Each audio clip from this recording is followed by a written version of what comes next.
Everybody on this island is building something. I'm trying to get us saved.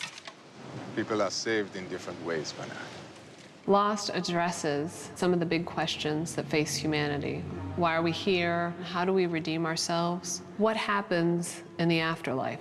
Do we design our own lives, or is there some sort of grand scheme? If so, who's behind it? You brought them here. And we can look through the lens of various sacred texts to help us understand these questions. Most religions, not all, but most, try and define what it means to be a human being, what it means to live in this world, and how one lives in relationship to the sacred.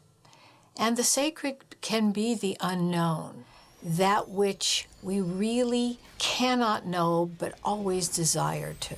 It's not an island. It's a place where miracles happen.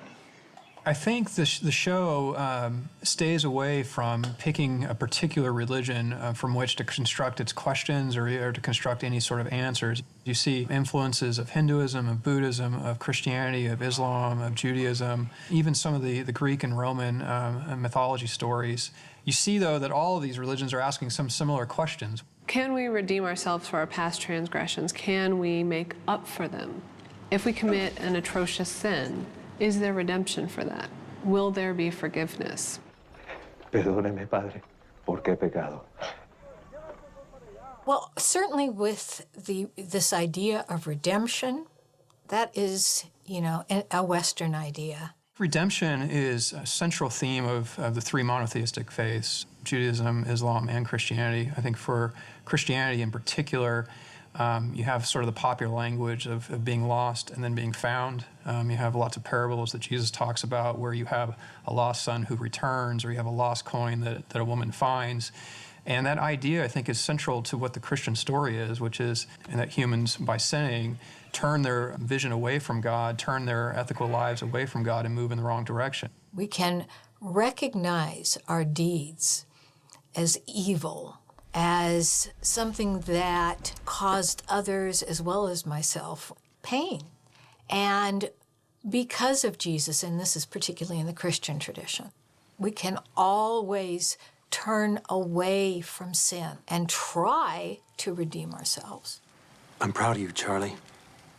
I think that idea of redemption is not just getting a second chance, but is the idea that your past does not determine who you are. So there's no unredeemable person, so to speak, no unredeemable creature in God's eyes, because love is that inclusive and that powerful. In each of the characters, the main characters' lives, they have issues in their past they're trying to work through. They may not know they're seeking redemption, but they're trying to work through something. They're trying to regain a piece of themselves that they've lost along the way. Everyone gets a new life on this island, Shannon. Maybe it's time you start yours. Kate has obviously murdered someone in her past. She's conflicted about it. And so she, at some level, wants to be redeemed in that way and get back to a point of her life where that murderous past is not determining who she is, in the sense of she's made whole again. I think that's one of the most profound definitions of redemption, is the idea of being made whole.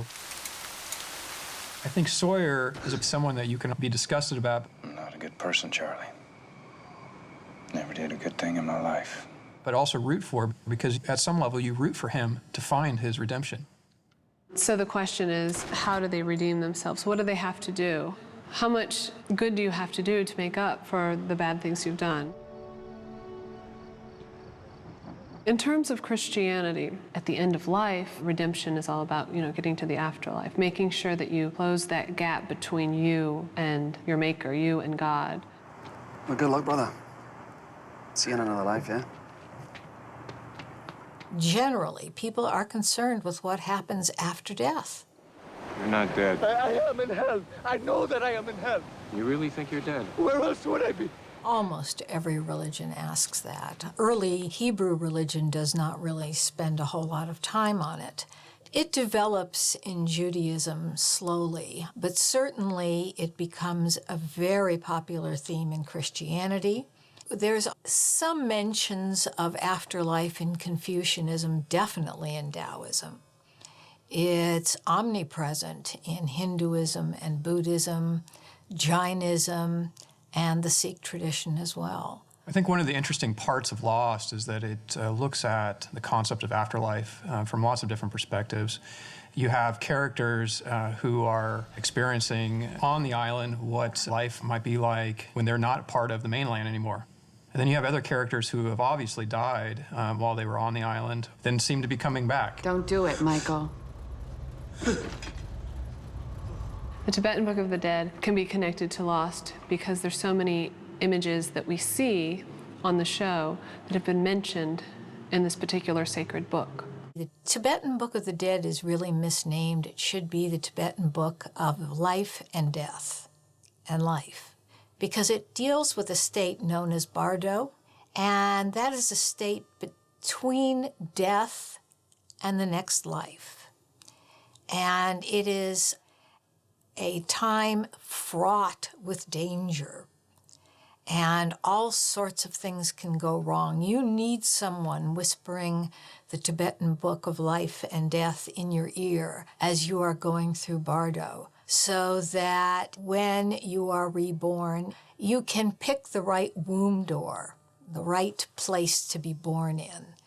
And what's interesting is all the wrong womb doors have very attractive lights. So what do you say, James?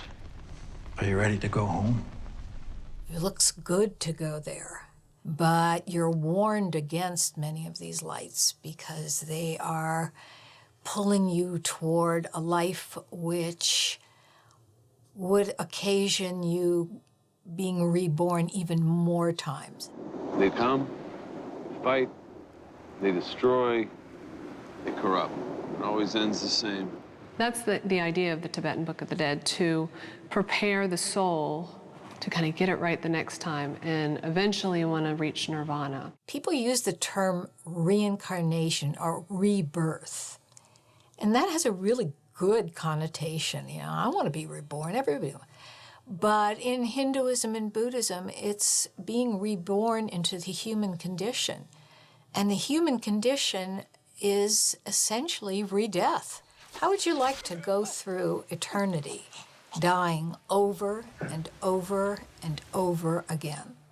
So the goal of life is to escape this pain. And the afterlife is not any identification with a god or a place. I can't explain what nirvana is. If I could explain what nirvana is, I'd be there. It is nothing that can be explained in human terms, except its permanence. It's the only state in which we can truly say no change takes place. So this is what you wanted me to see. A hole in the cliff with some rocks on a scale. There is actually a scale in the Tibetan Book of the Dead, and on one side you have white pebbles, on the other side you have black pebbles. Two players, two sides. One is light, one is dark. It can be a visualization of karma, which are the deeds, the actions, actually, that one takes during one's lifetime. You know, to make them black and white is to say, for Westerners, it's good or evil. But within the framework of Hinduism and Buddhism, you're basically looking at deeds which either hold you to this world in a very strong way or allow you to escape. There is a section in the Tibetan Book of the Dead called Judgment, you know, the Day of Judgment.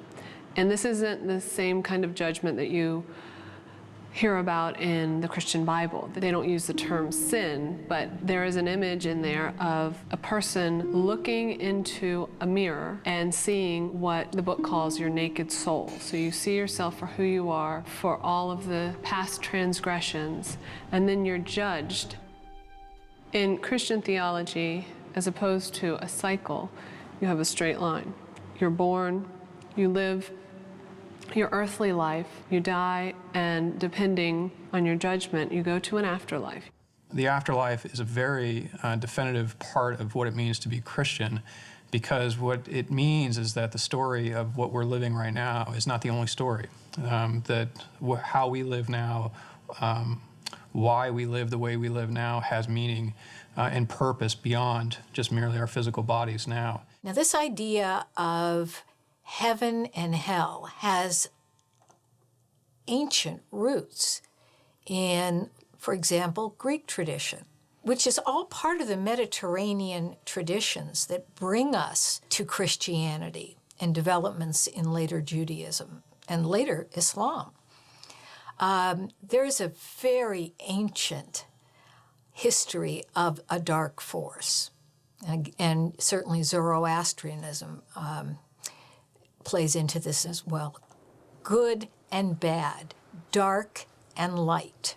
And as you can see, they're very different from what you see in Buddhism, for example. You sure it's an island? Well, what else is it? Little hot for heaven, isn't it? This idea of hell and Satan, for example, are comparatively new. Satan is mentioned once in the Hebrew Bible. In the New Testament, Satan plays a role. He tempts Jesus, and essentially he or his minions possess people. And it's Jesus's major job to heal people, either of illness or possession of devils. Traditionally, Christians have thought about having sort of a heaven and a hell scene wherein every human being that God created has his or her turn in front of God, so to speak, wherein God decides whether you've lived a righteous life or not. What made you think you could mess with my life? I was doing just fine till you dragged my ass to this damn rock. No, you weren't. None of you were. I didn't pluck any of you out of a happy existence. You were all flawed. After we die, there is this concept that God or an angel or some force will look at our deeds during our lifetime and determine whether we go to heaven or whether we go into limbo, a state, or purgatory. In the Catholic faith, you have the idea, the notion of purgatory, and that's kind of the middle place. I mean, if you want to think of it in terms of space, it's the middle place between heaven and hell. You can be redeemed from there and go to heaven, kind of work through your sins. I think that's one of the themes that you see in the show, is that these characters or these people have been brought to this island in order to be judged either for past sins or for the events that they carry out on the island, or perhaps for both. So using the island as an allegory for the afterlife is a good way to view it, because it is their afterlife. It's after the life that they lived before. It's a place that they can go. It's away from real life, where they can think about, what they've done. They can consider how to redeem themselves, if that's a possibility.